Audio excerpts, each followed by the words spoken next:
What is up? What What's up, is yo? up? And welcome back to another episode of Blood and Beer. We are live for the UFC Nashville breakdown, main card breakdown show. We're going to give you our best bets. We also got UFC heading to the White House. Big news there. Got a pretty fun card in Nashville going down, though. A bunch of old farts, but fun old farts. Old farts we love. And we're going to get into all that. We also got historic fight card, historic fight night card, or Netflix boxing card, all women's, Friday night, 8 p.m. That's going to be electric. I can't wait for that. So we'll talk about that as well. Cody, welcome back to the show where we talk blood sport and we drink beer. How the hell are you doing, my friend? I'm doing fantastic, brother. It's been a bit too long since we've been on here, you know? Mm-hmm. Been what, 2 weeks? Yeah, it's Hope you had a been a weird set of times with a week off from fights. It always feels weird. I know, right? But it was for a good cause that we had the 4th of July. Um we had a lot of announcements come out for UFC. We had a lot of contracts signed, a lot of contracts let go.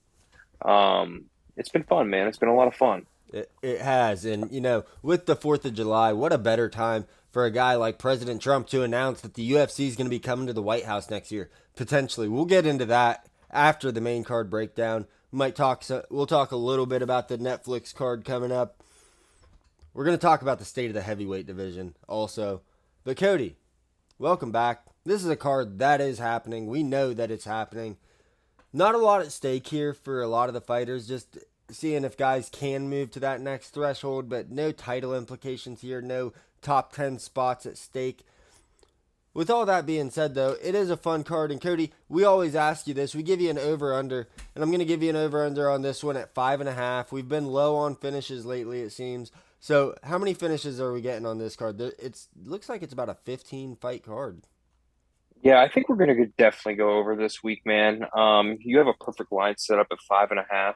I think we're gonna go over, Rob, probably roughly just over maybe 7 finishes. It could go 8, just depending on if a couple chins let go here in the prelims. But I think we're gonna see a decent amount of finishes. We got a lot of weight on this card, so we know what happens when we see a lot of weight. See, when I see a lot of weight anymore, I'm betting overs. Heavyweight overs have been killing for me. The only bet I hit on 317 was Janata Denise and Alvin Hines going over 2.5 rounds. What a call by me. The line was set at 1.5. Did terrible last week on my bets, but we roll on. But heavyweight overs, I always go over. I do agree with you though. I think we're gonna go over the 5.5 finishes as well. We got guys like Steve Garcia who's on a 4-fight knockout streak. Gabriel Bonfim's a finisher. Stephen Thompson can get you out of there if you're not ready to strike with him. We know Derek Lewis and Taliesin Teixeira isn't going all 5 rounds. Nate Landwehr is going to make a car crash with Morgan Charrier. Vitor Petrino, Austin Lane, neither of the guys can get hit, so that's going under. Yeah, and then that's before you even talk about the prelims where people get starched left and right. So I'm thinking we go way over this week. But every time I think we go way over, we don't. So hopefully we do. I think we're going over this week for sure. I think you got the right mindset this week, man. Listen, I'm optimistic. We're in front of a crowd. Nashville, Tennessee. I think it's going to be a fun one. And that brings us to my next question for you, Cody. Our next talking point. I want to know, the prelims are pretty stacked on this, but what's your sleeper prelim of the night? Sleeper prelim of the night, brothers, got to be Kennedy Nzechukwu Nzechukwu Nizechiku. Nizechiku. Nzechukwu versus Walter Walker. This is going to be a very, very, if you're into fighting, this is going to be very tactical because this is a striker versus a ground specialist in this one. Walker likes you take you to likes to strike with you like the best of them, and then Kennedy likes to take you to the ground with the best of them. I might actually have that Yeah, you got flip that flopped on you. flipped. Yeah, I have that flip flopped in my notes here Yeah. as I look at it online here.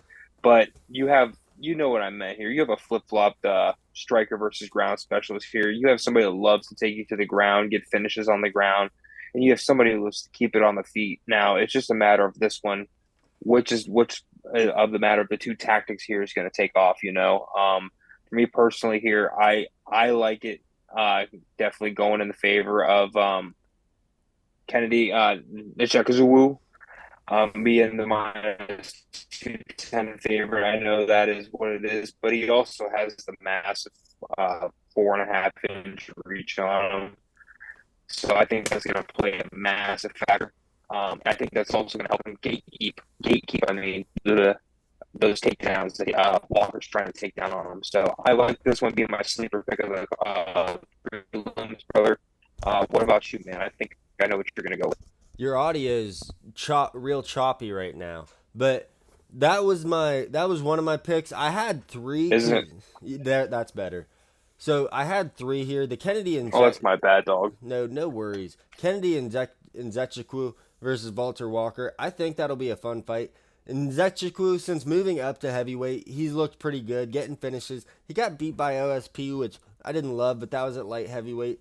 The guy can strike. He's got decent takedown defense, but I think Walter Walker might just be able to take him down and lay on him. It's harder to get up at heavyweight. I do like the over here, 1.5, 2.5, whatever it is. I don't have it in front of me here, but I like the over in this one. My sleeper prelim I got for you, and it's going to be a good one. It's Chidi and Njokuani taking on Jake Matthews. It's going to be a striking fight. Jake Matthews doesn't really like to go to the ground on his terms that much. You can take him there and then he can submit you, but for the most part, this is going to be a striking fight, and when you strike with Chidi and Njokuani, you go down. The dude's got nasty at-range striking. He's got a crazy reach. I think he's 6'5" at 170. Dude's huge. And then he's got the best clinch game in 170 also, I think. When he gets you on the inside, he throws knees, he throws elbows, and he's looking to knock your head off, to rip it off. So I like Chidi and Njokuani here. But also, don't sleep on Chris Curtis versus Max Griffin. Chris Curtis is levels above Max Griffin, but he's been fighting at 185 where he hasn't had to cut weight. He hasn't fought at 170 since he did in the PFL, and he was either 1-2 or 1-3 there. So weight cut might play a factor here, but Max Griffin's durable. Chris Curtis just wants to stay on the feet and bang with you. And at 185, he's got decent takedown defense. I imagine he can keep 170, 39-year-old Max Griffin from taking him down. So I think those are both, all three of them are going to be bangers. And, you know, we don't know how the Mike Davis, Mitch Ramirez fight's going to go down, or Fatima Klein and Melissa Martinez, because those are two huge favorites in Mike Davis and Fatima Klein. We could see an electric finish there. That could be a lot of fun. But, yeah, so literally every fight on the prelims other than Lauren Murphy and Eduardo Mora, I think could be a banger. And who knows, maybe they're going to just slug it out the whole time. It could be a lot of fun. So I don't think I sent you this in the pre-notes, but you could probably... No, absolutely, I agree. I think it's going to be a banger, too. Yeah, I don't think I sent you this in the pre-notes, but we do this every time. Is my audio messed up? You're a little delayed. I'll fix that. Go ahead. Okay, yeah. But we do this every now and then. Well, every time. I have you grade the card. I know I didn't send it to you in the notes, but how would you grade this card if you were to give it a letter score? A through F, A plus through F. If I was going to grade this score, am I good? Yeah, you're Or good. am I still delayed a little You're bit? good. Okay, if I was gonna grade this score for being grade this card for being a fight night card, I would have to give it a B minus B. At best, you know. I mean, it's a good card. It's gonna be banging, but I mean, just the names, you know. I mean, Derek Lewis is fun. Teixeira is a good prospect coming up. You know, 25 years Curtis old. is good. Yeah, I mean, Qatar. I mean, sorry, he's a Cater. very good fighter. Cater, Lord have mercy on my soul. I'm sorry, fellas and ladies. This week it's gonna be a rough one for me. And I love Junior Taffa, man. I've watched Junior Taffa's highlights a lot, dude. He's a fun fighter. So we got some good names on this main card, you know. But for a fight night card coming off of 317 and the 4th of July, it just definitely seems like one of those filler cards for me. So I just give this one, for me personally, like a B minus. I don't. What do you see in it, brother? You know, this one, I think you give it a B plus, A minus. You know, it's a fight night, it's on the road, and the fans at the end of the day are going to get exactly what they're paying for. Yeah, the ticket prices are high, but we're going to see a lot of finishes, a lot of fun fights. You know, like I said, old farts on the card, but old farts are also recognizable farts. You know where the fart came from. Guys are going to know Derek Lewis. They're going to know Stephen Thompson. They're going to know Calvin Cater. Nate Landwehr is a hometown hero. Junior Toff has been around for a minute, even though he's only got 9 fights. Chris Curtis, Max Griffin. I mean, the list goes on. These are fun, recognizable fighters. And it gives the guys that aren't recognizable on the card, I know the guys, a lot of people know the guys, but the casuals might not, and it gives them a chance to make a name. It's so much easier to make a name in front of a crowd because, you have everybody that's watching on TV, and then you have the people that are going and they're like, I'm going to this. It's happening in my hometown. And then everybody around them that they know is like, oh, I'll tune into that. I forgot that was going on. That's awesome type of thing. It's sorry, there's just no downside to going on the road. And what a card to send on the road. You put a fight that's guaranteed to end in knockout on the main event. That's not going 5 rounds. You got Wonder Boy. I mean, yeah, A minus, B plus. Nothing really at stake, but you're getting your money's worth if you're going. I can respect that. So that brings us in though to our last fight of the night. We'll start with actually the main event. Derek Lewis, the Black Beast, taking on Talashin Teixeira. Teixeira is 25 years old, 6'7", undefeated with 8 finishes, 7 knockouts, 1 submission. Derek Lewis, most knockouts in UFC history. He's getting a little older, 40 years old, but he's coming off a knockout win over Nascimento, and he had the flying knee that ended up busting up Marco Rodrigo de Lima's fucking mouth, busted his jaw all the way up. So it's going to be a fun fight. You look at Teixeira, and he's got good striking. He doesn't have great defense, though. His first fight in the UFC was only about 45 seconds. Goes out there, kills Justin Taffa, older brother of Junior, but kills him in 45 seconds with an elbow against the cage. And then his Contender Series fight, you look at that, and there was a guy moving up from light heavyweight, weighed about 218 to Teixeira's 259, so a 40-pound weight difference. And these guys were banging it out, going back and forth. And if you can't get guys out of there in one shot, Derek Lewis might pose a problem for you. He's got absolute one-punch knockout power like we have not seen in the UFC. I mean, he touches you, and he's got that off switch to him. Kind of like the Pereira effect, he's just shutting your lights off when he touches. So Teixeira's got to look out for that. Teixeira is also very physically strong. He's active. He moves really well for his size, though. I could see a situation where he's kind of backing Lewis up with the jab and ends up pushing him up against the cage. And while Lewis has good striking defense, when he's pressured up close, I could see some elbows landing similar to what we saw in the Justin Taffa fight. Ultimately, though, Derek Lewis 3-0 against fighters over 6'5" with 3 knockouts. Is that telling? We got plus 225 odds for Derek Lewis. How's this fight going down, Cody? I gave you the landscape. I want to know how it's playing out.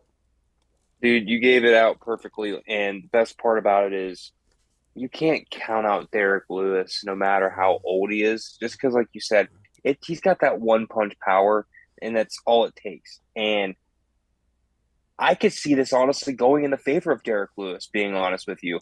With the experience that he has, I know Taliesin has the young energy and he's the upcoming prospect and everything, but Derek Lewis has seen everything that Taliesin is.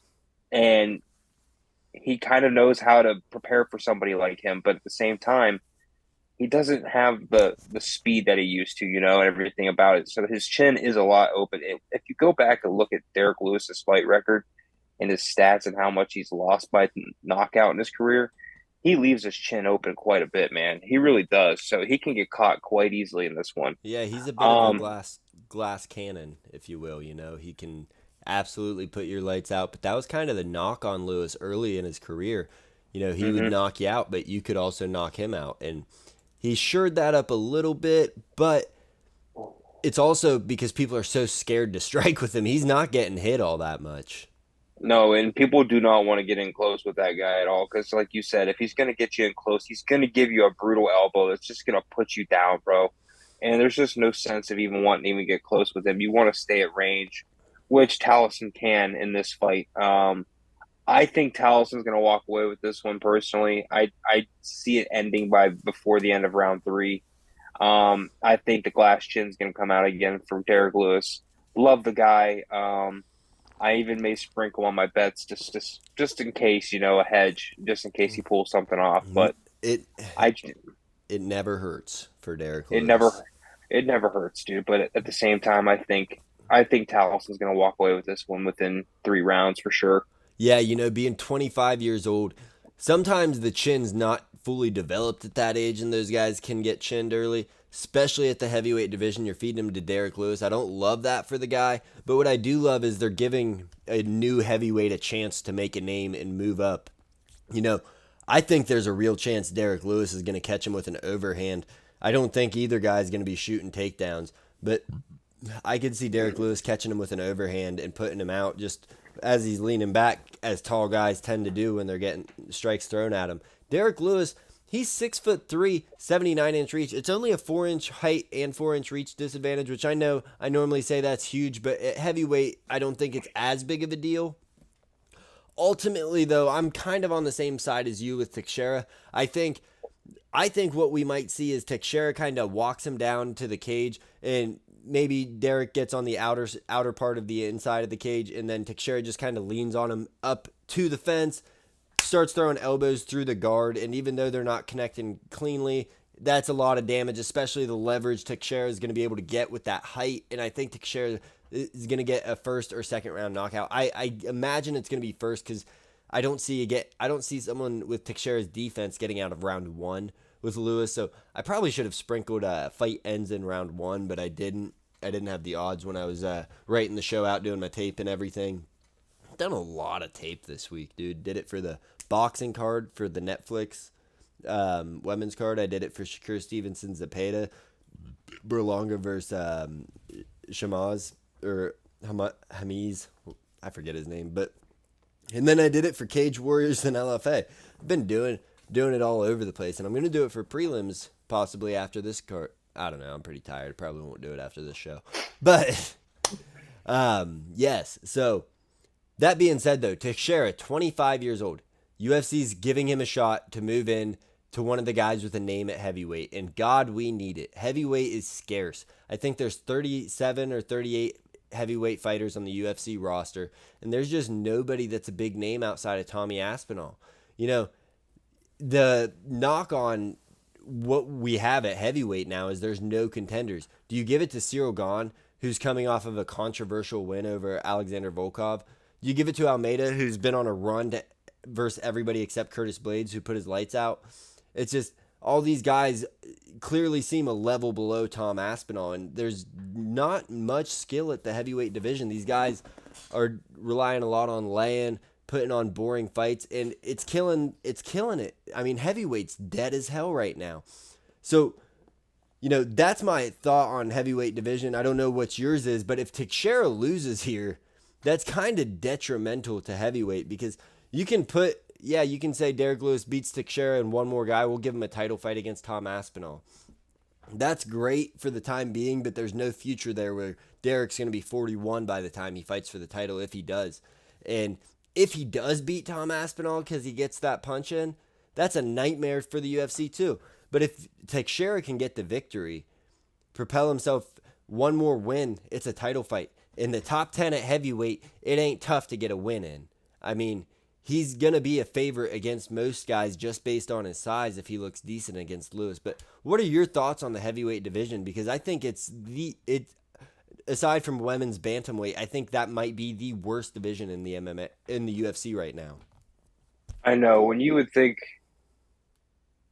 going back to the mid to early 2010s, and you sit here and you go back and you go 10 to 12 to 13 years forward, you sit here and say the heavyweight division is going to be the worst division in the UFC. You'd have never thought. You'd be sitting here, you'd be saying, dude, shut the fuck up. What are you talking about? Yeah, I mean, let's be honest, because that was prime Brock Lesnar. You had Kimbo Slice. You had Cain Velasquez. You had Stipe coming into his own. I mean, you had John Jones coming into his own. Well, John was just light heavyweight, but you're absolutely right about the stars we had back then. You had guys like Junior Dos Santos. You had Big Nog still hanging around. You had Roy Nelson, who wasn't a title contender. Roy Nelson, fun dude, fighter. Yes. You had just the name. You had Rampage. Rampage would fight heavyweight in Bellator. Yeah, I mean, it was just heavyweights all over the place were fun to watch fight. And now we have all these heavyweights that don't look like they take cardio serious at all. Or they do, but they don't take their physique serious. They go out there, it's a sloppy fight. They're throwing sloppy punches. They're going chest to chest. And they're like, if I take you down, you're probably not getting out from under this big body. And that's a real pathetic way to fight. And it's ruined the heavyweight division. So has the USADA drug-free, any drug testing in general, because, I mean, let's be honest, those guys were beasts, but you don't get like Brock Lesnar and Junior Dos Santos natural. You look at Randy Couture in the early 2000s, dude was not natural, but I mean, fuck it, they're heavyweights. Let's see some just dudes that are in shape knocking heads off. That's what makes heavyweight fun, and we don't have that anymore. No, it's literally it's Tom's division and it's Tom's world anymore, and it's going to be for the longest time. I mean, the only way I see it not being it is if literally like we're already starting to see it where John no longer has the title of the heavyweight, so I think he's finally becoming. I don't know if it's because it happened so quick because he said he was happy, peaceful, retired, and now he's going on Twitter this week saying I don't know because I honestly think because in the back of his mind he knows that he's no longer holding the title, and now he's finding something to propel momentum into his life. He's trying to keep his name relevant, yeah, but also. Was that a genius call by him? I mean, think about it. He didn't want to fight Tom. He flat out said, I don't want to fight Tom. I want to fight Alex. So he retires, relinquishes the belt. This news comes out about UFC White House. And this is on my card for when we talk about it later. But news comes out, UFC White House, and he says, I'm back in the testing pool. Funny how that works. Mm-hmm. Give him Pereira. Pereira at the White House. John Jones, Pereira. Nobody cares to see the Ankalaev rematch. Ankalaev doesn't move anybody. They're just like, this is a guy that's in the way. But at the end of the day, does not move anybody. Doesn't propel Pereira if he beats him. Doesn't propel Ank if he beats Pereira again. That division is just dead right now until we get Ank out of there. And Pereira versus John Jones fucking sells. That fight sells, buddy. I mean... Oh, it sells. It absolutely does. But I think with John not having the heavyweight belt and it just being Tom's world, I think that's just giving him hunger, I guess, because like you said, he's back in the testing pool. Because I think he wants to earn the title back. I honestly think he wants to fight for the heavyweight title back eventually. I really do. And I think within the next 365 days, Matt, we're gonna see a Tom Aspinall John Jones fight. Oh, no way. Yep. No way. So I will, with John Jones having retired and being pulled out of the testing pool, even if it was just for 13 days, and this is if he's not just bullshitting everybody and he actually is back in the testing pool. But because he has prior infractions, he has to sit out 180 days in the testing pool. So that's 6 months right there. He says he needs 6 months to prep for a fight. Are they going to make... He's not going to fight Tom. He doesn't like and he doesn't want to fight Tom. I think if he's coming back, it's going to be Pereira. That's who he's going to fight if he comes back. And that fight sells. I mean, if you do a fight at the White House, you don't have to follow the traditional norms. All you have to do is put on fights that bang. And that fight bangs. I mean, there's so many fights that you can just throw out there at the White House and it's going to be electric, but that is the number one that I think everybody, if they see it, they're going to be like, yeah, John will probably wash him, but that's the fight to make. I mean, that's the only fight to make, unless you're going to do Pereira versus Aspinall. I wouldn't hate that there it either. is, because that's the thing. Does Alex want to fight John, or does Alex want to fight Tom and actually get the belt? I could see.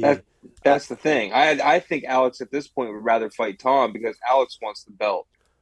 Yeah, I mean, to be the first 3-division champion, that would be insane. But his odds against Tom, I think, are very slim because, well, Tom's been knocking everybody out, and I don't think he'd knock out Pereira like that because Pereira's probably going to be levels above him in the striking, regardless of how Tom's looked so far. There's levels to this shit, and this dude was I don't need to go on with Pereira's accolades.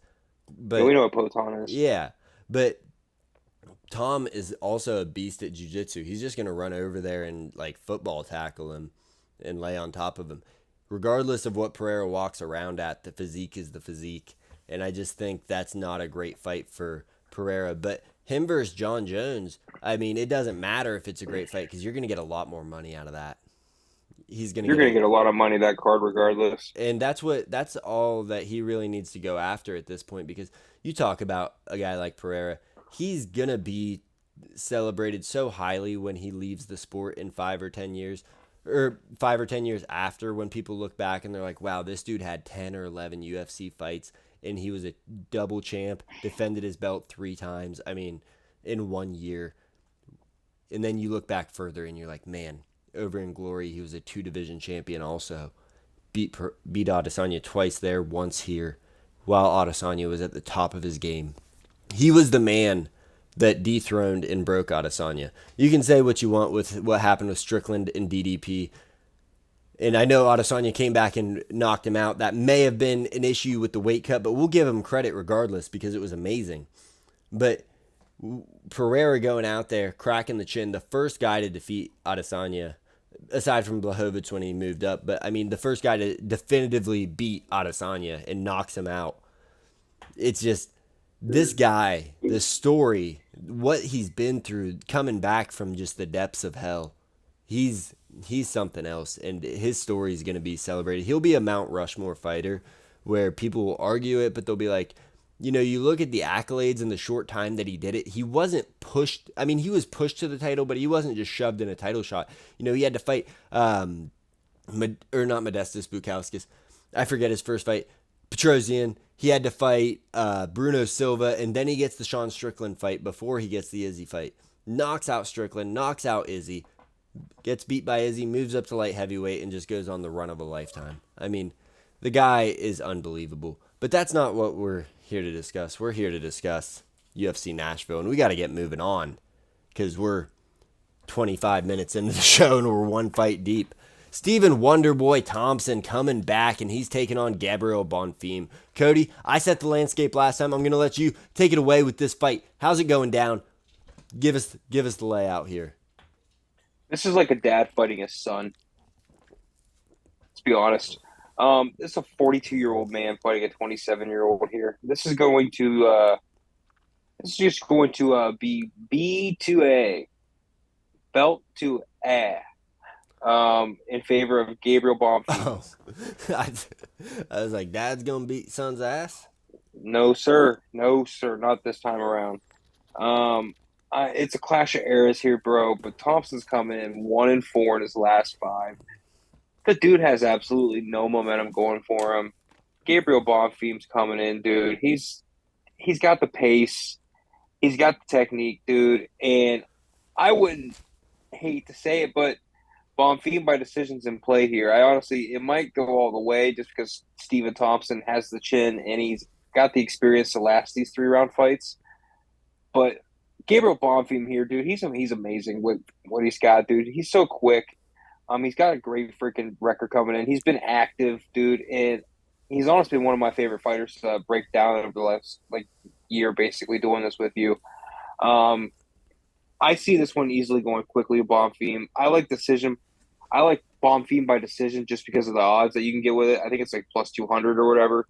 But I mean, if you really want to be honest and straight up with it, you can do a double chance here on either DraftKings or FanDuel and just do the Bonfim by points or TKO, because I think it's going to go either way. He's not going to get no sub. That's Bonfim's specialty. I mean, he's got 13 submissions, 13 submissions and 3 TKOs. Yeah, but Stephen Thompson has excellent takedown defense. I honestly see it being a TKO here. He's got a weak chin, and I see it either going that way or it's going to go to the decision.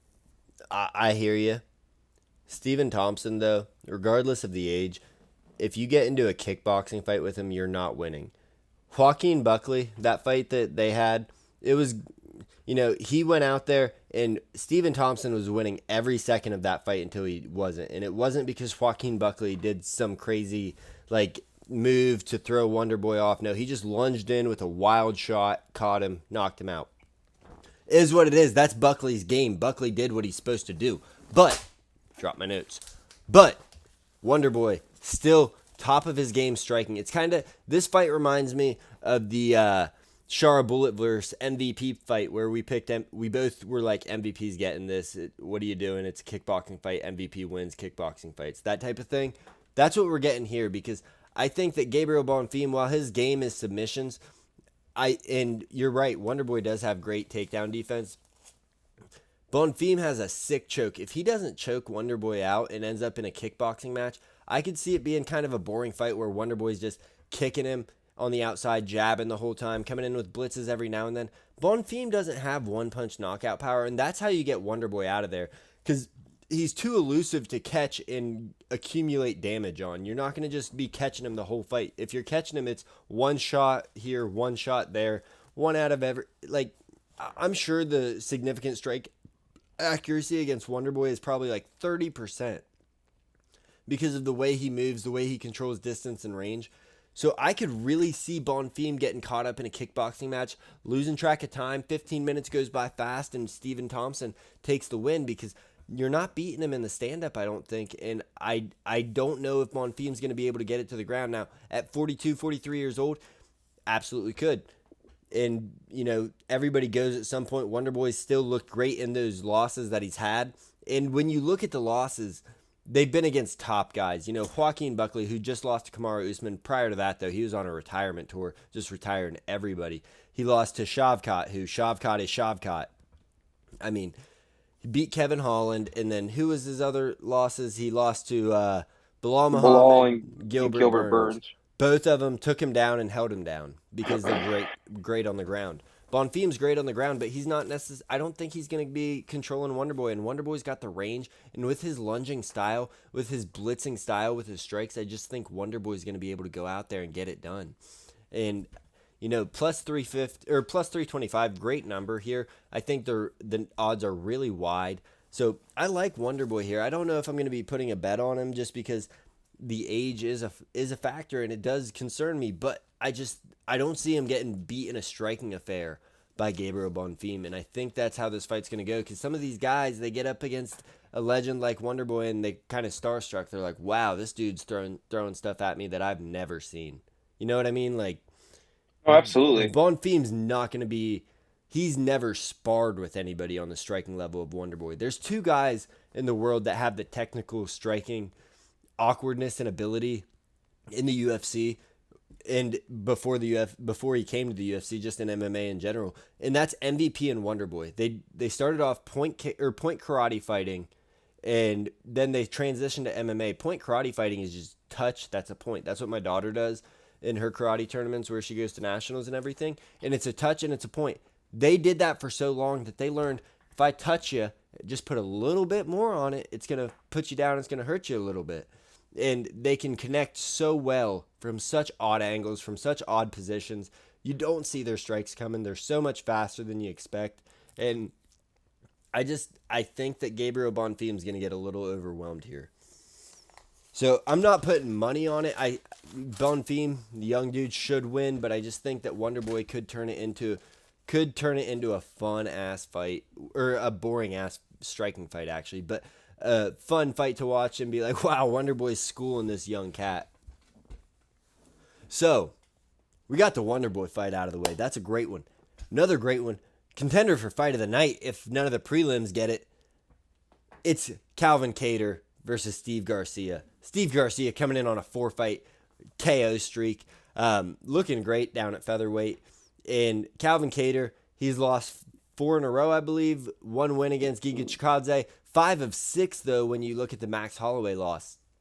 And Kattar's a beast striker. Garcia's a powerful beast striker. It's going to be a fun fight, but how do you see this fight going down, Cody? Because the odds are super close, even for Kattar, minus 120 for Steven Garcia right now. I don't see how Kattar walks away with this one. Now, he hasn't looked bad in his losses. He also hasn't looked really great. He kind of just looked flatlined almost, if you want to ask me, in my opinion. But Garcia's coming in, dude. He's looked awesome his last couple fights, dude. He's looked really good. Dude, it's like he's been like a late bloomer almost. Like he's like some wine, dude. He's just getting better with age. And he's huge for 145. Oh, dude, the bionics on that man is just different than most people at 145. And with what I've seen here is, he's never been. Kattar's never been knocked out. in his UFC career. Right, that TKO versus Arnold Allen was a knee injury. Yeah. Well, he did. And Oh no, that was. Yeah, no, he's never been knocked out. you're right. Yeah. And I honestly think this might be his first one because everything comes to an end eventually, man. And that streak I think is gonna have to come to an end eventually, and it's gonna come this Saturday, dude. Dude, Garcia's insane strength with his 145, like you said, at 145. It's something that we really haven't seen in quite some time. Because it's not common at that size. It's not because he's one punching these dudes. He's not like Dude, he's not and he's overwhelming them. accurate. Accurate as He fuck. What is it? 60% on the guy. 64 if you want to round it up, dude. Yeah. And then he's also taking you down a couple times as well. He's gonna switch it up on you. He's not gonna overwhelm you with the strike. He's gonna control you and weigh you down a little bit as well. I mean, he's gonna put. If you look at him, he's got the perfect shoulder size and everything like that to just drive you into the ground and just hold you down once he's just done putting some punches into your face. Yeah. I mean, it's. I personally think for me with the 3 inch reach advantage, coming in even with the 1 inch height advantage, I don't really count the 1 inch height advantage really to matter at all. I call it basically even height at that point. But with the southpaw versus ortho and the way he likes to strike, I see this definitely going heavily Steven Garcia. It's just these are definitely very, very good odds if you just want to hop in and just like throw this on like a parlay or something or whatever, anything. Even if you want to go straight on it, What it's a a great parlay. choice. Yeah, what a parlay piece at minus 120. You're absolutely right. I think something goes at every point for a fighter. And his name's Steve, not Steven. Steve Garcia, my friend. Steve. But yeah, I mean, he's 6 foot, only a 1 inch height advantage, and it could be 2 or 3 because we know fighters, some lie about their height and some don't. But Steve Garcia, we've seen him. He looks huge at 145. He's carrying a lot more weight than these guys, and he has trouble making the weight, no doubt. But like you said, late bloomer. I think that Cater's chin might finally be cracked. And I was listening to Half the Battle earlier today, and it had Dan Levy and Uncle Weezy on there. Uncle Weezy does great. He does a great job with the distance strike stats.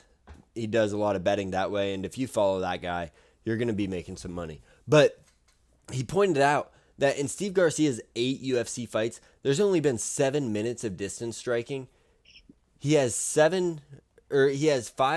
KOs, I believe, or no, 7 KOs in that point, and he's on a 5-fight KO streak, I should add. But 7 KOs in those 6 KOs in his 8 fights. He's got 2 losses, and for 7 minutes, 6 KOs at striking. That's insane, dude. At 145? Insane. The guy's going to get him out of there. Steve Garcia bet the house on a minus 120. Fucking minus 500. Throw him in a parlay. God damn. Give me that all day. And also, I have a little bit of beef with Calvin Cater's cornerman, Fares Zahabi. He hates me. Let me see here. But Fares Zahabi, you know, I made a slight joke. I'm still holding on to the beef. F you, man. What's your deal? You didn't get the joke. You didn't get satire. I said Jose Aldo didn't miss weight against your brother. Jose Aldo just chose to move the fight to featherweight and didn't want to tell you. And Fares got all up in his feelings and didn't like it. So, you know, it is what it is. You know, some people don't like it. Some people don't like it. And Fares doesn't like old blood and beer. And that's okay. You know, this channel's not for everybody, and it's clearly not for most. We only got 250 subscribers. So, you know, we're doing our best. But Fares Zahabi, gotta fade his fighters. Minus 120. I don't see Calvin Kattar going out there and starting quick enough. You look at his last fight against Yusuf Zalal, and he would have won that fight if he started sooner. He started wearing on Zalal and really getting him in round 3. Zalal was just running from him the whole time. And I think with the ACL injury, with all the time off, being 37 years old, Calvin Kattar has lost a lot of his mobility, and I think that is going to be what we see Steve Garcia just kind of step to the side and get a nice straight right in there. I mean, or straight left. He's southpaw, but yeah, I like Steve Garcia here. Minus 120, minus 500. Give it to me all. What's up? Steve Garcia by KO or TKO to get that first one on him, plus 210. Plus Why not? 210. Why not? Why Why not? not? Yeah, I mean that I might have to change something up here. I don't know, but let's move on to the next fight. We got Nashville Nate Landwehr taking on Morgan Charrier. Minus 280 for Charrier, plus 230 for Nate Landwehr. I gotta say, I'll let you kick this one off for us, but I think Morgan Charrier is super overrated. Minus 280, crazy. All his wins are coming from France. All his finishes. He's had a couple wins here in the UFC. He just hasn't impressed me. The last Pirate, I don't know. Nate Landwehr, 37, but the guy's a fucking car crash waiting to happen. How you see this fight going down, and I hope he never gets in a car crash real quick. I hope that I didn't just speak something crazy into existence, because that's not what I meant, of course. No, of course not. We don't want anybody to die. Of course. No. Well, I mean, you don't always die in a car crash, but I just don't want him to get in any. I don't want to speak anything crazy into existence. No. Yeah. I think Morgan Charrier's he's got slick performances though, and he's got adaptability in his fights. He can adapt to different fighters and things like that. But Landwehr's he's the one thing with him, he's very very fan friendly, I guess, with his fighting style. He's gritty. Dude loves to get down and fight, man, and he loves the dirty fights, man. And that's the thing here. It can go really two ways here. I think you can either get a really first round surprise in this one, or it's going to be a 3 round grind fight. Let's be honest. I think either Landwehr is going to get a first round surprise on him. I don't see Charrier winning this one. I'm just going to put that out there. It's now a lot of people are on Charrier's side now, even on the big bettors angle, but like Landwehr at plus 200 is solid value, dude. Man, it's great. Dude, give me that money. Give me that money. It's good value. Charrier is definitely not a bad pick. I'm not hating on it by any means. If you want to play it, it's a good pick. But I think in this one, it's just the matchup. The matchup doesn't line up, and I think he's going to walk away with this one. Landwehr, that is Nate Landwehr, and I think that for me personally, Morgan Charrier, he's like I said, he's been adaptable. He's looked slick in his performances, but I feel like there's something missing. I can't really put my tongue on it, but it just feels like something's missing from his game, and I feel like that's going to pop up in this fight. Yeah, I think this guy has been a benefactor of his competition. He's 20-11-1, not a great record, and since coming to the UFC, he's looked all right, but he got beat in a unanimous decision against Nathaniel Wood. And I just think Morgan Charrier is super overrated. He does great when he's controlling the range and the distance, and you're letting him dictate the fight. If he's staying on the outside and striking with you, that's great for him.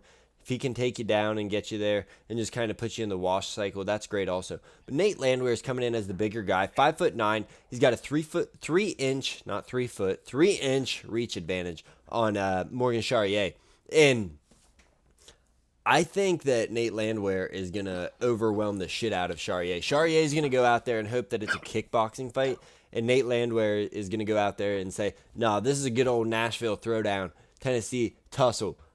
He's going to blitz in. Charrier is going to get uncomfortable. He's not going to like the blitzes. He's going to get caught. And I think Nate Landwehr, round 2, round 3, when Charrier gets tired, he's getting the finish. I love the odds at plus 230. I think Nate Landwehr is a lock, unless he's washed. But you look at his fight against Superboy Sung Yung Choi.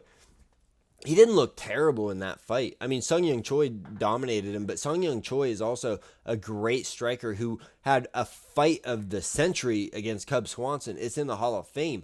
The guy's a warrior. He can take strikes. So I like Nate Landwehr here. We're on the same page.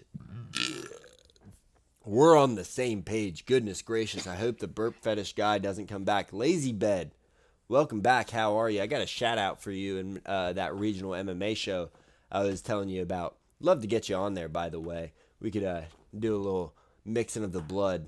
Lazy Beds from the Just Bleed Radio. You should listen to them sometime. They do great fight breakdowns and great recaps. But heck yeah, dude, I'll give them a listen. Yeah, JBR is fucking bomb. Love him. But we'll move on to our next fight of the night. We got Vitor Petrino moving up to heavyweight to take on Austin Lane. And Cody, I kind of took it away with the last one, so I'll let you start with this one. How you see this fight going down? Petrino coming off the TKO loss, and it was against Dustin Jacoby, great striker. I'm taking it away again, but now he's moving up to heavyweight to fight a huge. I mean, Austin Lane is huge for for Vitor Petrino, 6'6", 250 pounds. How's this fight going down, Cody? This one's going to be simple. Petrino's return from setbacks and stuff like that. He's been solid every time. Every time he's lost, he's came back from. Well, he's lost 2 in a row. Actually, never mind. Let me take that back. But I don't see very much coming from this. Austin Lane's not that great of a fighter. Even with the height advantage he has and the reach advantage, I still don't see it going in his favor. I know it's a heavyweight and things can go back and forth. And plus 450's something fun to play with.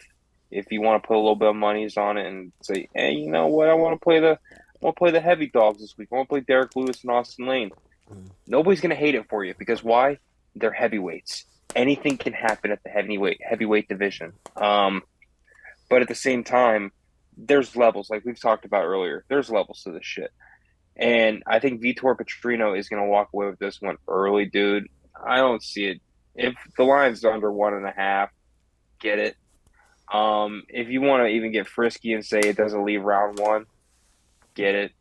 I just don't see this going very many other ways. The only way I could really see it is Lane landing a big shot early and taking it in that way. But Petrino's grappling is insane, dude. No matter what your size is, Petrino's grappling is really, really good. And I think with that factor alone, he's going to help take control, give you elbows, walk you down, get you against the cage. And just like we said earlier, with those elbows and those punches, they might not connect, but with the size and mass of these men, the force that it generates, that it'll just go through the forearm and your forearm will just bang off your head for it. You know, it really don't matter. And I think this one's just going to be an easy landslide for Vitor Petrino. Matt, I think you're going to view it the same, but I just want to hear what you have to say about it. So I think rating Petrino's grappling game at amazing is pretty far-fetched. He got submitted by Anthony Smith. He's got 1 submission win on his game. But moving up to heavyweight, I don't love it for him. And both these guys are in the same category. They like to hit. They don't like to get hit. You look at Vitor Petrino, every single fight that someone throws a combination back at him, he doesn't just retreat. He looks uncomfortable. He looks like he does not like it. Kind of like how Bo Nickel versus RDR looked. He just doesn't like people throwing strikes at him. Austin Lane's kind of the same way. More of a Muhammad Usman way, though, where he gets hit and he not acts wobbled, but looks wobbled, but he's not, just because the balance isn't there for the MMA experience. Ultimately, you tell me that you got plus 450 against Vitor Petrino. I'm going to take that because I don't trust Vitor Petrino for shit. If he doesn't like getting hit against light heavyweights, I don't imagine he's going to like getting hit against former NFL player, 6'6", 250-pound Austin Lane, who, while he has his faults, no doubt, in the MMA game, the size is going to be a problem, and I think Vitor Petrino just doesn't like getting hit that much, and neither does Lane, but I don't think Vitor Petrino is going to be packing that same punch. I just think Lane is going to be able to be like, hey, I'm bigger than you. Yeah, you get 3 takedowns a fight, but I'm 250 pounds, and I took down Rebellis Despain, who has no grappling, but I think that Austin Lane's a live dog here with the odds. You want to kick this off, Cody, for the last main card fight? Junior Tafa and Tuco Tacos. Yep. Junior Tafa finally moving to his right weight class at light heavyweight. What you think about it? Break it down for us, brother. So we're gonna do the, obviously Tafa's transitioning back down. He's leaner, he's hungrier, and he's trying to burn back into contention here. but now at the same time though, he's going up against Tuco Tacos, he can stay composed under fire, which That's is Junior, all which he can do, though. no, no, no, no. He's got decent grappling talent. We can't sit here and deny that. For what he is, he can grapple with you still. He's not with the best of them, but he can still hold up his own. Um, but it's gonna be let's call it what it is. It's gonna be powerful precision versus wrestling control in this fight. And I think you have to lean tough for early if it's gonna go. But if it's gonna floor late, you could get a big odd shift, like if you like playing it live. If you can get a Taco's big odd shift late, because honestly, if he goes late, I could see him potentially walking away with this one. But dude, I think Junior Top is gonna definitely walk away. Um, the youth, he just at 205, Taffa looks lean and revitalized, even though Tacos is seasoned and shit like that. But the size and power, the Taffa's punch power and timing is just insane. Dude is so freaking good at punching and everything like that. He just seemed undersized up there at heavyweight, so coming back down to light heavyweight just seems perfect for him, especially coming with that experience back down. Um, I think easily he's the easy favor here. But Toko's wrestling is something that is just he's gonna have to be urgent with. But the first punch is gonna definitely come from Junior Tafa here. Um, I like Tafa. I think it's going to be an amazing opening for the main card here. I want to know what you were thinking here, but for me personally, I think Junior Tafa is going to walk away with this one. Yeah, Junior Taffa, I'm not big on the Taffa brothers at all. He's walking away with this one solely because Tuco Tokos, and I don't like to say this about fighters. I don't like to just shit on fighters. You've been on this show with me for a year, and I don't just shit on fighters. Tuco Tokos is not UFC level. He is a guy that was brought in from Fury FC or Cage Fury just to get beat. I mean, he came in off of a doctor stoppage injury or a TKO injury win in Fury. Before that, he was fighting in All In Combat, Shuto Brazil, all over the place, but nowhere that has even pages on ESPN. Yeah, you can find him other places, but the main factor is Tuco Toko sucks. Last fight against Navajo Sterling. Sterling has 2 years MMA experience. I almost did the MMA thing again. 2 years MMA experience. And while Tokos was able to take him down, Sterling shot right back up. Junior Tafa, great kickboxer. While he was getting taken down at heavyweight and getting laid on, those guys are a lot bigger. He's now at his natural weight. I think he'll be able to buck Tokos off. And I think that Junior Tafa is just a lock for this week. I love the Junior Tafa pick. I think that he's much better than Tuco Tokos. This fight, it's so weird to throw the Tafa brothers on main events or main cards constantly, but this fight seems like a lock for me at minus 175. Those odds are way too thin because Tuco Tokos is just not very good. No, he's really not, dude. Let's be honest. Especially when he absorbs like 5 punches a minute, dude. Leaves his chin wide open. Wide open. Yeah, I mean, 5 punches a minute, that might not be a problem if you're a striker and you're a brawler and you got power. But this dude only lands 2.5 strikes a minute. Not looking good. Just he's not. He doesn't seem UFC caliber, and I'm not gonna buy that he's gonna win this fight. So we got through the main card. We do the main card breakdown. Normally we save it for the end, but Cody, let's talk about the bets. Give me your bets. You're up from last week. I'm almost breaking even now. You know, I had a nice little jump out ahead. We were pretty even for a while. You hit some parlays, and I stayed steady. And now I'm getting close. But how do you bet this card with your 1,000, with your 10 units, however you want to put it out? I got 3 bets this week. I thought about doing 4, but I'm just gonna be safe with it. Let's be real. 2 parlays, 1 single. The first one, I'm gonna go with it, dude. I know I said it, but I'm gonna put my money where it is. I'm gonna go Charrier money line, Petrino by TKO, and Bonfim money line. I hate that. It's okay. My money likes it though. It's a What's plus one. It's plus 143 odds. 500 brings back 1217. okay? The next play I got for y'all is gonna be Nshekawu. It's gonna be a prelim slip with the main event here. It's Nshekawu money line, Njokoani money line, and then Teixeira money line. It's all going to bring back. It's going to be plus 216 odds. It's going to be 400 brings back 1265. Okay. And then the last one here, Derek Lewis by KO or TKO at plus 330. 100 brings back 430. Nice little safe bet to hedge that other parlay. You got one thing hitting at least. So Yeah, at least.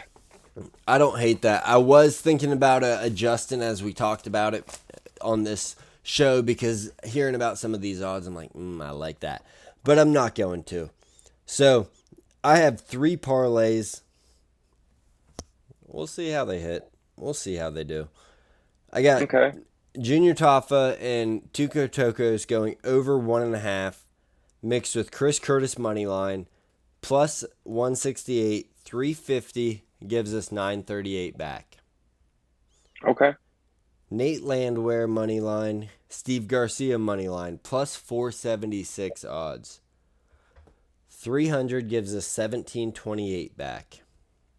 I like that a lot. And then finally, Fatima Klein. Well, this isn't a parlay. This is just a straight bet. But Fatima Klein and Melissa Martinez, I have under 2.5. I think Fatima Klein gets her out of there. And if Melissa Martinez is going to get the win, it's going to be a fraud check. She's going to get her out of there instead. And in that case, it's plus 130 at the under 2.5, which I kind of love. Normally I go over with the women's fights. But plus 130, 350 gives us 805 back. So a lot of winning opportunities here. I like your plays this week, man. And, hopefully I can bounce back. Add, instead of just being 4 units up, maybe being 14 or maybe 20 if I'm lucky. Who knows? But Yeah, we'd like to see you start winning a little bit here for the channel and get some I of these know, some man. winners. Well, I was not losing until this last card and then started losing big. But anyways, we're moving on. Now we're into the news. We're into the UFC, moving to the White House for the 250th anniversary of our country, of this great country's birth date. Donald Trump says he plans on having a UFC event at the White House. They have 18 acres back behind the White House. They could easily put a stadium there. It's a logistical nightmare, security nightmare, everything nightmare. Before we get it, because we're building the best card we can for the White House. That's what we're doing on this channel. But before we get into that, Cody, does this even happen, or does it happen at the 20 to 25,000 fan rate, or maybe more of an Apex type of thing where it's invite only and we have great fights? I'm kind of with you. I just don't see how it happens. But 250th anniversary, it's a big deal. Maybe they can make it happen. It would be fucking sweet if it happened, man. But let's be straight honest here and being logistically here, it's a security issue. There's no way they're going to be able to allow 10,000 plus people on the White House grounds. Again, we've already done this before, just not on the White House. We've done this before on national grounds. We can't allow that many people at one time because I hate to say it, it's not about politics. It shouldn't be because it's about the sport. But people can't keep a cooler head in DC no matter who is in office or what's going on in office. Somebody's always riled up about something, and that many people on the White House grounds, somebody or some group of people are going to get in there to try and rile it up and make it something that it's not supposed to be. And it's going to create a security issue. And I think just by that alone, and there's other reasons too. I mean, there's other threats too, with it just being wide open outside. Who knows what kind of access there is? Rain, But 100-degree day, a lot of things. Even if you just exactly, throw up a partial stadium, it's still going to be hot. You're not going to be able to keep it ventilated. It's going to be a rough time.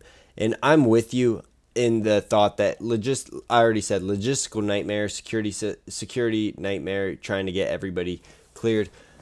But I thought about this. 18 acres is a lot of land. Is it It is. is it inconceivable for the White House to throw up like 10-foot barriers and just throw Secret Service all around the White House? 10-foot barriers surrounding to make sure nobody's getting through. Is that inconceivable to have armed guards outside of the arena? You have the arena, 500 yards, 1,000 yards away, because 18 acres is a lot of land.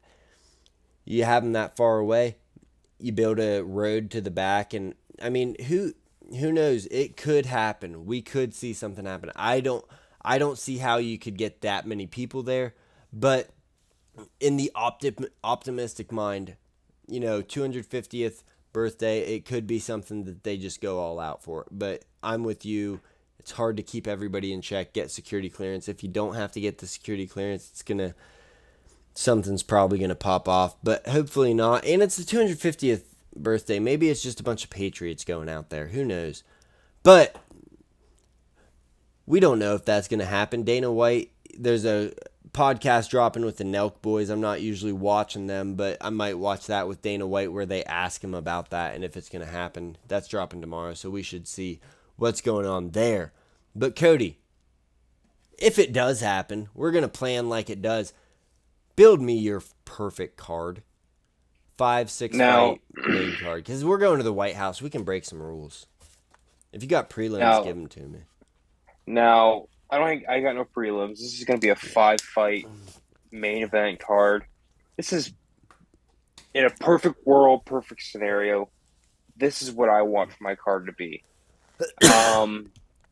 With the losing of the belt, we've already talked about it before. You have your way of it. I have my way of it. I want John Jones, Tom Aspinall. You want John Jones, Pereira, which is either one's a beautiful fight. I mean, absolutely, for the White House. Just as long as we get Bones Jones involved, let's be honest. The next one's got to be McGregor versus Chandler. We got to get it going. I feel like that would be one for the ages, especially being the co-main. It gives Conor one last shot, especially being invited by the president to come out and fight on White House grounds. That would be amazing. Now, for my third one, this is one we've talked about. This is one we want to see. This is one that we're probably going to see. But why not see it on the White House grounds? Sean O'Malley and Corey Sandhagen. Yeah, I mean, after Corey loses to Marab later this year, let's do it. Yeah, absolutely.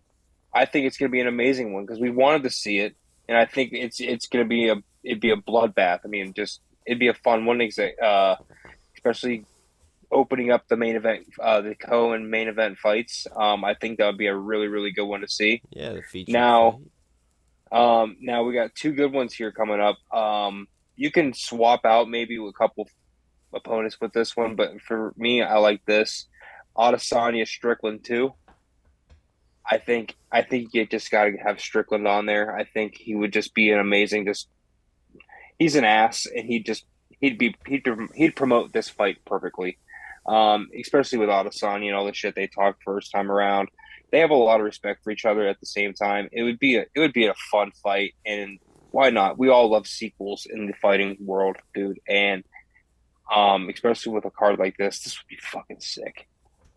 Now, the last one, I like this one a lot. Rose Namajunas versus Alexa Grasso to open it up. I just like this one. This one just, I don't know why. I was looking at fighters and I thought, this one could be fun. Especially, I know Rose didn't look the greatest in her last one, but I think this one is just going to be... Grasso hasn't looked great either, so I mean, American Showcase, yeah. Exactly. That's what the point of this is. This is not going to be like no international or anything like that. I thought about like Joshua Van and things like that, but he also was repping the Mexican flag, and he is American. Myanmar. That's where he's from. Oh, but I thought he's from Houston, Texas. Lives in Houston. Born in Myanmar. Really? Because I don't know why they were saying it whenever they were introducing him a few weeks ago that from Fighting, Houston. fighting out of Houston. Uh, makes sense. Makes sense. Um, so then, yeah, he wouldn't be one that would be on the USA card then. I tried to figure out how you can get Colby Covington on there and get his ass kicked. But I think you might be able to swing him in there and get somebody to kick his ass in there.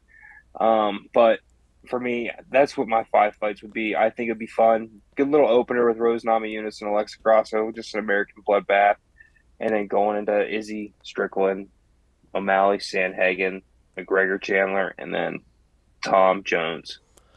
Hey, I love it. I have a lot of same picks as you, but and even in the same places. But I will say, the Tom Jones fight at the White House.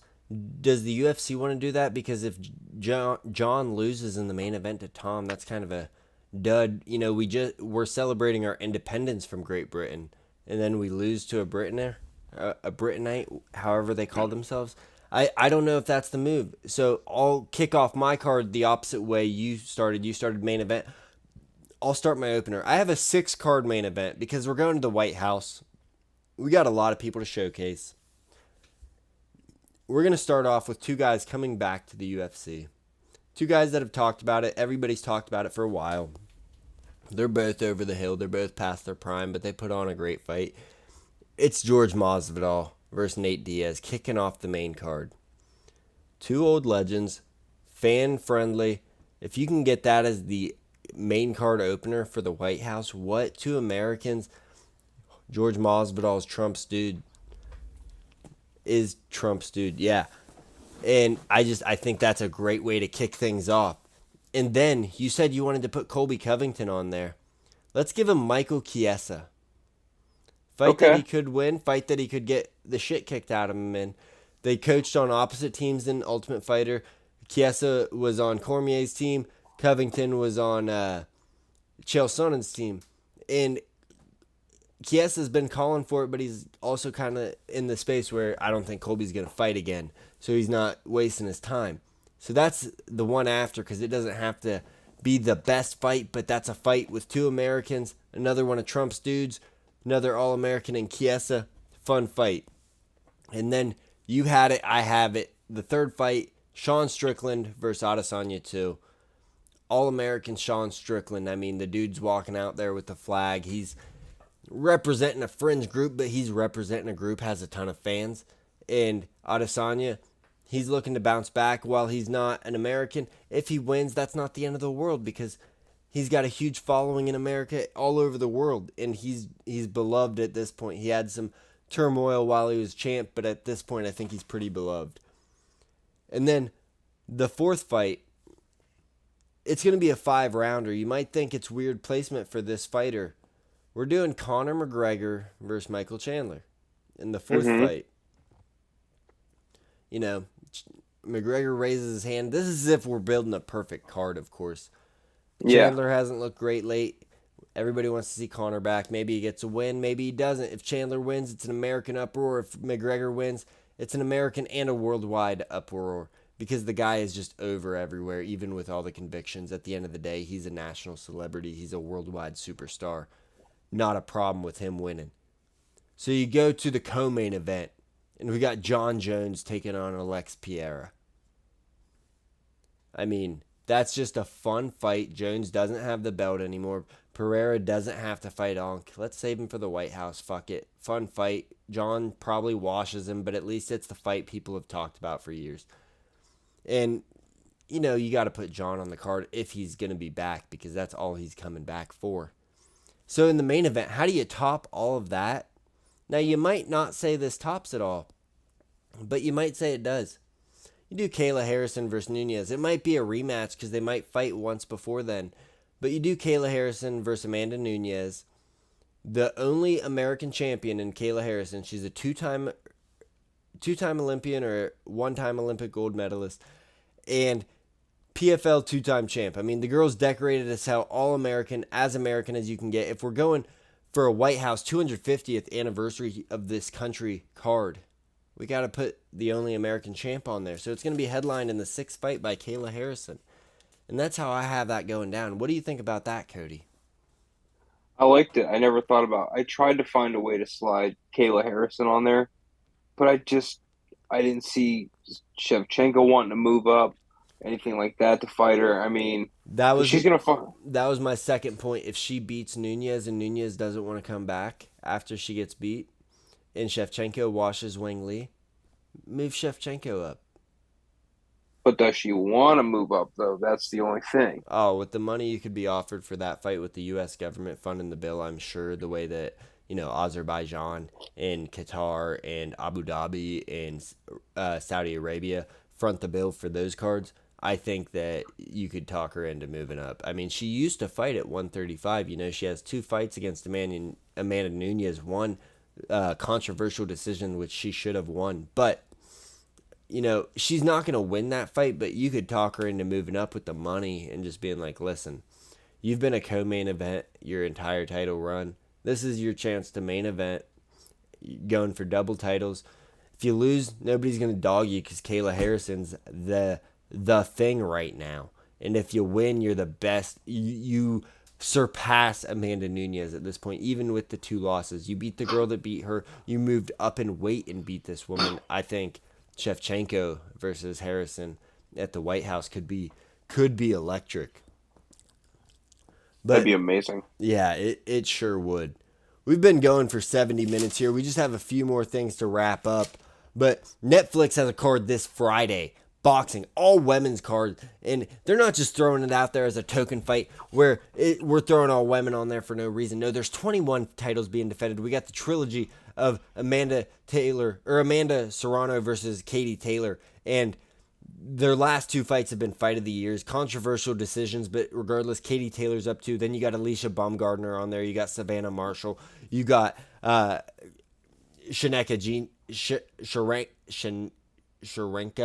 Johnson fight. It's a fun card. It's a lot of champions, a lot of titles being defended. It's a fun card. I can't wait for that. And it's really monumental what that does for women's combat sports, because not just putting on an all women's card on Netflix on the biggest platform at MSG, the biggest stadium show you can do in the US, but also having quality fights where people are actually going to enjoy it. It's not just a token card where we're just throwing this up because they're all women.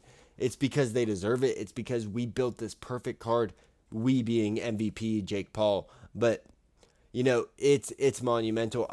We don't have to go into too much of that. I'll have a show dropping breaking down that and the Shakur Stevenson fight, as well as talking about other interesting things to come in boxing later this year. But yeah, just monumental what they have going. And then, like I said, breaking down the Shakur Stevenson fight, boxing is kicking UFC's ass this weekend. As fun as this card is for UFC, we got the Netflix card on Friday. Then Saturday, Edgar Berlanga versus Shamiz, whatever. That is the main event, and it's not a title fight, which is weird. The main event should be the co-main event, which is Shakur Stevenson taking on William Zepeda. That's going to be a fun fight. Shakur could be on upset alert. We don't know. We'll have to see how that goes. But yeah, that's going to be fun as hell. And then what's next? I mean, boxing is going nuts the rest of the year. UFC, you got UFC 318 with Dustin Poirier, Max Holloway. That's a better card than people are giving it credit for. You got 319 with DDP versus Hamzat Chimaev. You got RDR versus Robert Whittaker. You got Canelo Crawford. But Cody, last talking point before we go. Well, I have one more to wrap things up to close the show out. Last talking point for you before we go. What combat sports event are you most pumped for to round out summer? One fight of all of these. Ooh. What about the Canelo Terrence Crawford fight? Yeah, I mean, I think it's September 20th, right at the end of summer. And that's mine too, man. That is I has to be it. fight of the decade. Since the Manny Pacquiao Floyd Mayweather fight, there hasn't been a boxing match with this much buzz. So that's mine also. If we want to go MMA, because like I said, boxing is just kicking ass the rest of summer. I mean, you look at next weekend, we have Manny Pacquiao taking on Mario Barrios. We got Alexander Usyk taking on Daniel Dubois in the rematch of that fight. boxing's kicking ass, and that's the one. But if we want to go MMA, it's not a title fight. It's not even a pay-per-view fight. I'm going RDR versus Robert Whittaker. RDR, 2 division champion, 1 championship, has only lost to heavyweight Timothy Malakin by TKO, but Malakin was way bigger than RDR. You know, RDR was a 185, 205 champ, moves up to heavyweight, gets beat. What do you do? But yeah, that's the fight. I think if RDR can get that win, he needs one more and he's in a title fight. Because, you know, you got Kyle Borralho and you got Nasruddin Imavov as a number 1 contender fight at UFC Paris. They're going to get the next one. That's perfect for RDR's timeline. He fights Whittaker in August, and then he moves on, fights one more guy, end of the year, early next year, and gets that title fight and becomes 2 division champion, 1 division champion UFC. And, yeah, I mean, it's beautiful. What a story for that guy to tell. And I agree. That's the most anticipated MMA fight for me. But yeah, combat sports event, you got to go Crawford Canelo, right? I mean, how could you anticipate anything more than that? Oh, absolutely. And we can't forget in MMA, we also have the BMF title here in about a week, if not, yeah. Yeah, After the Saturday, it'll be a week before we're going to watch Poirier's last fight of ever. And that's going to be a hell of a fight right before the Whittaker RDR weekend. And we also can't disregard September 13th, right at the end of summer as well. UFC Noche, your boy, Jean Silva, my boy, Diego Lopez.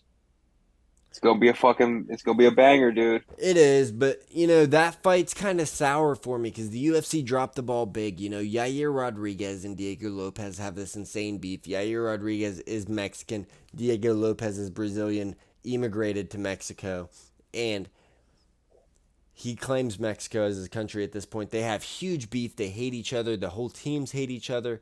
That should have been the main event for Noche. So while John Silva versus Diego Lopez is a fucking banger and those dudes are going to throw down, it's going to be a finish. I think Lopez gets finished just because I don't think anybody's taking John Silva's power at this point. But they dropped the ball on Noche. So I'm just, while that fight's amazing and when it comes around, I'll probably be more pumped. Right now, I'm still a little sour that they didn't do the Diego Lopez. Yair Rodriguez. Yeah, and I know that they say Yair's hurt, but any amount of money gets these guys to be. Oh yeah, You know what I mean? Like, money talks, baby. yeah. So at the end of the day, that'll be a great card. Noche is always a fun fight night, fun pay-per-view when they do it as a pay-per-view. But final notes before wrapping up. This morning, last night, at some point, Dana White announced UFC's going to Qatar on November 22nd for a UFC fight night. Should be fun. First night in Qatar. You know, Qatar is going to be fronting the bill. UFC showing they'll go anywhere. So if they're going to Qatar, why wouldn't they go to the White House? You know, they can figure it out anywhere. They can figure it out in these war-torn countries, in these countries right on the edge of the war-torn countries, in these dictatorships, in democracies. They can do it all. So why not the White House? Why not? But Absolutely. That's all we got for you today, though, Cody. I'll let you do parting words if you have any. All right, y'all. It's been a fucking awesome show today. Thank y'all for tuning in. It's been a blast talking this fight night with y'all. It's been fun talking UFC White House. Please let it happen. Just please let us get something. Please. That would be so massive for the sport alone. I mean, that would grow it massively. The amount of fans that would come in, just the amount of attention, the media. It'd be insane. You do that on Netflix, that would go crazy. Oh my goodness! The UFC broadcast. I honestly, and that would, could that top the Paul Tyson fight? Maybe being at the White House, president promoting it. You know, everybody that watches the news is gonna see it, and yeah, that could top it just with the publicity that it gets, the build up a year out. I mean, that could absolutely top it. You're right. I mean, because the what was that? 338 million worldwide stream that or something like that. Yeah, something. I mean, crazy. It was insane. I see this. If it happens, dude, and just because it has Trump involved, I feel like it can get 500 million worldwide views. I could see that because other countries love Trump as much as our media loves to hate on him, and a lot of people in this country love to hate on him. I'm a little indifferent towards politics because why would I get wrapped up in it, you know? Everybody love Exactly. I like everybody. sports. Yeah, I like sports. I like sports. I don't need to worry about politics. It just stresses you out and you have no control over it. So, but Exactly. yeah, that's all we got for you today. UFC Nashville Saturday. Boxing on Netflix. All women's card. May do a watch along with my wife if I can talk her into it. That's Netflix. 8 p.m. Eastern Standard Time. Shakur Stevenson versus Williams Zepeda. Don't forget Saturday. Yeah, that's Saturday. Hell of a weekend for cards. And then if you're looking for regional MMA, we got LFA on Friday night. We got Cage Warriors Saturday afternoon, 3 p.m. main card start time. Hell of a time. Thank you for tuning in. Make sure you smash that like button. Hit us with a sub. We're at 253 right now. We're looking to move to 254, maybe 500 someday. Thank you for tuning in, though. That's all we got for you for the old blood and the beer. And I'm out of here. Cody's out of here. Have a great night. I'm back. Probably a bunch of episodes tomorrow. We got regional fighters to watch. I'm going to do something on that. Guys fighting this weekend, girls fighting this weekend, you're going to want to look out for. Breakdown of the top boxing matches this weekend. This women's MMA or women's boxing card that's going to be on fire. Shakur Stevenson versus William Zepeda. And then if I have time tomorrow, if I get off early enough, we're doing a prelim preview. I'm going to get that written up and I'll break down all the prelims as well. Those won't be live. They'll just be uploaded to the channel. Check them out. Check them out on Spotify, Apple, Amazon, anywhere you get your podcast. Thank you for tuning in. Make sure you give us 5 stars on any of those platforms. Cody, thank you for joining us. As always, Wednesdays are great. Love the blood and beer. Wednesdays are awesome. Blood and beer is awesome. Thank you very much, everybody. We love you so, so much. Absolutely. Have a great night.